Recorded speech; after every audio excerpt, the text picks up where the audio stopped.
Hi there, this is Agnes. Thank you so much for stopping by. I'm so excited to do this first YouTube video, and today I'm going to show how to make embossing on vellum cardstock. Don't forget to click the subscribe button and look out for a quick tip at the end of the video. To start with, I'm going to stamp my image on vellum cardstock. Since I don't have a stamping tool, I'm using a CD cover to stamp my butterfly image onto the vellum.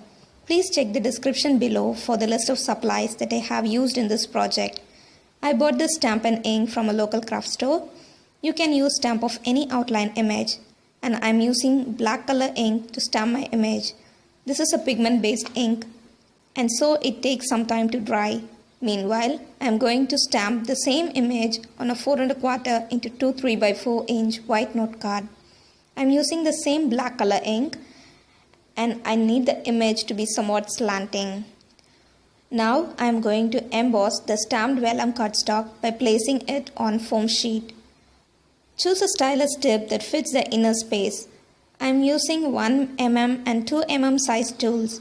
Just go up and down the space 2 to 3 times will give an embossed effect.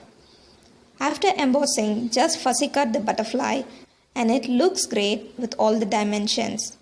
Now the stamped note card is colored with pink color sketch pen, and I leave the spaces near the outline to be white for some variation.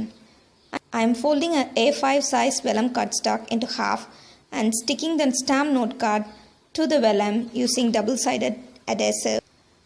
I am aligning the vellum straight along the cutting mat so that I can stick the note card exactly in the center. You can see the glue mark on the back.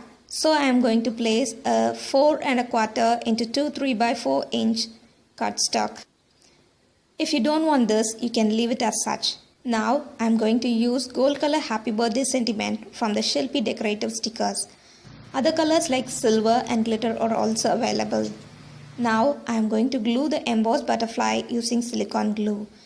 They are great as they don't show off through vellum. Sticks good and gives dimension to the object we stick.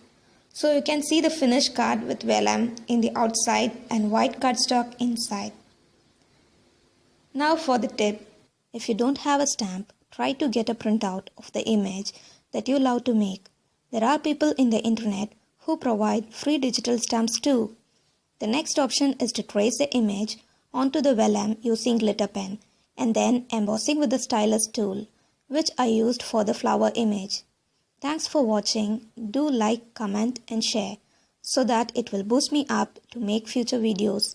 See you next time with another card making tutorial.